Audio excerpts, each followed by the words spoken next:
be accepted by everyone, or anyone for that matter, especially myself. Ever since I was a kid or in middle school or high school, I was an athlete. I was very active.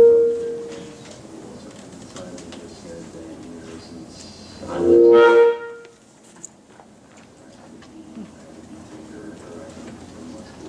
I've struggled with self-image for many years, and I guess it started about middle school. I wanted to really fit in at school.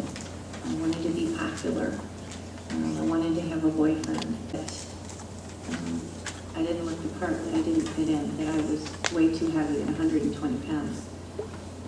So I thought I would take matters into my own hands. I completely allowed people to define my worth and value, and it was typically based on my looks. I like to think that I'm very independent and that I'm very self-confident at times. Definitely not true. I lost my hair when I was 18 in high school, and it was a big self-image problem for me. When we moved to Lakeland, I started taking some supplements from GNC. I became obsessed with working out, with taking supplements. I began to exercise. I began to watch what I eat. And I'm not exactly sure when things spiraled out of control. I spent the majority of my adolescent and high school years twirling. Do you think I'm beautiful? Am I worthy? Am I enough? I just stopped cold turkey, taking all these supplements, and that sent me into a state of a manic depressive episode and an anxiety attack. Basically, my brain and my body shut down. It got to the point where I was exercising 2 to 2.5 hours a day after school. I would allow myself 500 to 800 calories a day.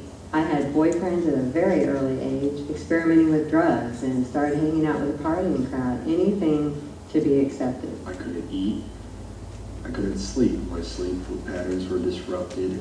I would get sick in the morning. I would shake violently. I didn't really know what was happening, so I kind of pushed everyone away and blocked it all up. I went from 120 pounds down to about 103, lost about 3 or 4 pant sizes. I can look back at pictures of myself then, and I just looked like a Holocaust victim. I looked ghastly. But back then, I would look in my mom's mirror in her bedroom and think, oh, you're not good enough yet. You're just still too fat. There's something wrong with your hair. Makeup's not right. And I so desperately wanted to fit in. I wanted to belong. I wanted to feel valued. I wanted to feel accepted. And all that hinged on what everybody else thought of me at that age. All right. Good morning, everyone. Good morning. Good to see everyone this morning. I see everyone got up and set their clocks forward. Good to see that. We're starting a new series. The series we're starting is Seeing Through God's Eyes. And this first week, we're going to talk about seeing yourself as God sees you. Let me ask you a question. How many of you have a mirror in your house? How many have multiple mirrors in your house? Okay. This next question, I don't want you to answer by raising your hand. How many of you like what you see when you look in the mirror? Well, raise your hand. If you don't, well, a lot of people don't. But mirrors have been around for a long time. Even way back in the New Testament times, they had mirrors. Weren't as good as our mirrors. Typical mirror of the New Testament, first century Rome, would have been a piece of bronze polished with a handle on it. Paul talks in Corinthians about seeing through a mirror darkly. Well, the mirrors were dark back then. You had to go outside to see yourself in the mirror. We have much better mirrors today. If you would take the cheapest mirror from the cheapest store back to the first century, it would be priceless.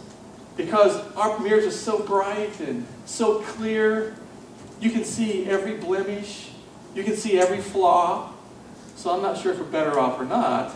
But we do have better mirrors. But no matter how good our mirrors are, I don't think we can really see ourselves. Because when we look in the mirror, what do we see? We see what we believe about ourselves. Just like people have throughout history. Now here's a video, a short video, of a young lady who's not sure what she sees when she looks in the mirror. So show that very short clip there. People tell me this all the time, so I don't know. Is it true? People say I'm ugly.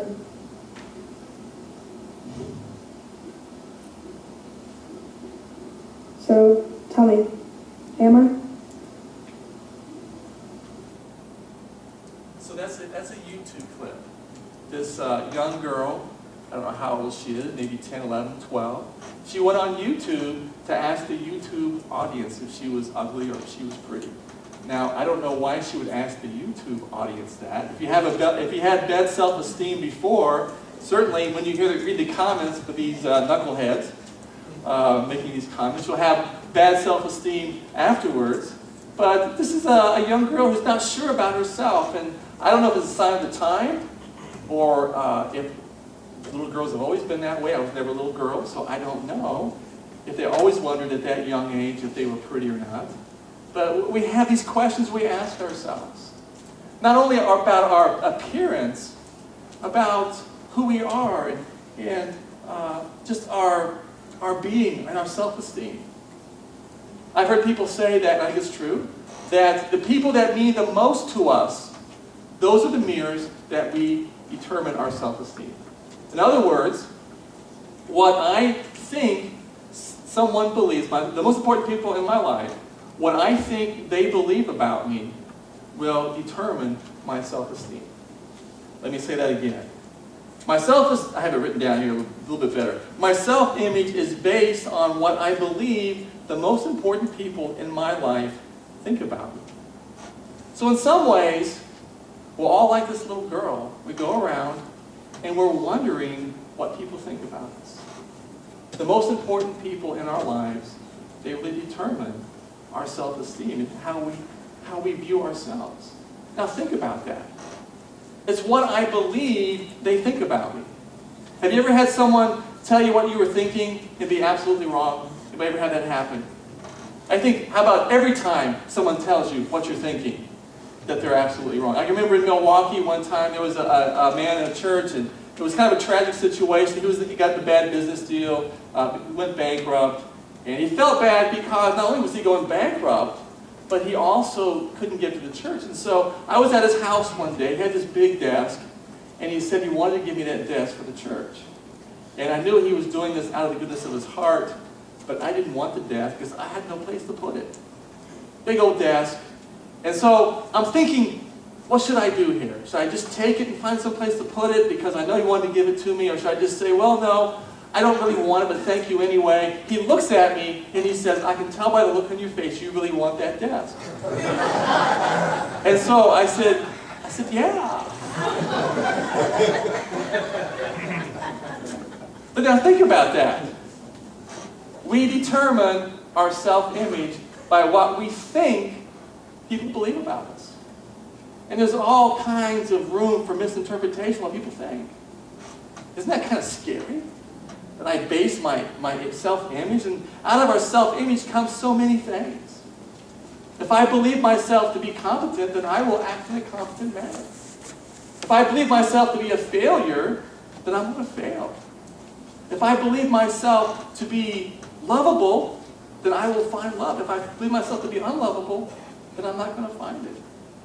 Our self-image is so important. So what do we need to base our self-image on? Which brings us to the title for today, is seeing God, viewing ourselves as God sees us. Ephesians 1:18 says this, I pray also that the eyes of your heart may be enlightened, in order that you may know the hope to which he has called you, the riches of his glorious inheritance in the saints, and his incomparably great power for us who believe. I want to focus in that one part that says, I pray also that the eyes of your heart may be enlightened. Did something get brighter in here just now? Oh. Did it? Okay. Great. But just as I said enlightened, it's just like it got brighter. I thought, wow, this is an epiphany or something, huh? that the eyes of our hearts might be enlightened.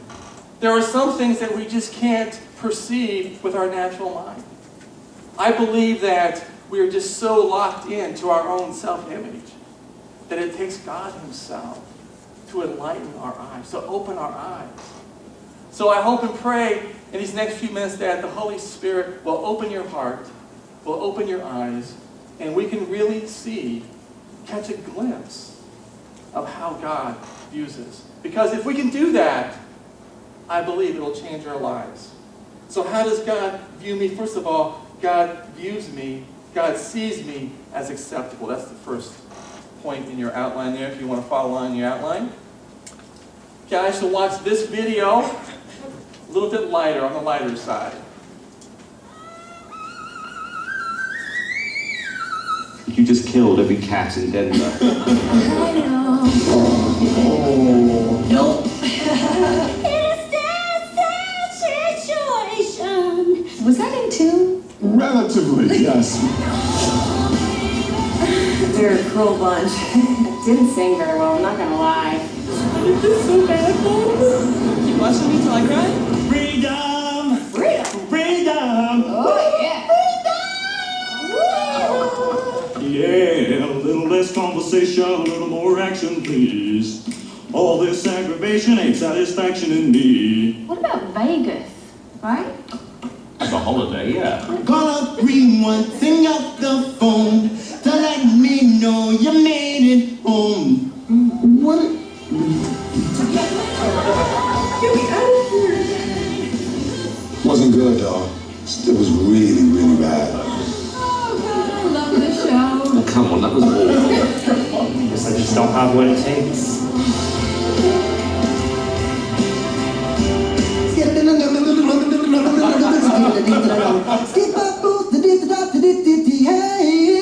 Okay. Oh, come on. Where did all the time? All right. I would say that's some resounding rejections, right? Now, those people may not have much musical talent, but I will not take away from the fact they have lots of courage. They have a lot more courage than I have. They'll probably go somewhere in life, probably not in music. But we hate being rejected, don't we? I mean, God created us to have these loving relationships with people, to have these relationships with himself. But we live in this fallen world. And we don't have those relationships as he created us to be. So we experience rejection. And so we can go through life just wanting to be accepted, just being driven to be accepted. We want to be accepted by our family. We want to be accepted by our neighbors. We want to be accepted by our classmates, our schoolmates, our co-workers. We want to be accepted. There's grown men in life that are still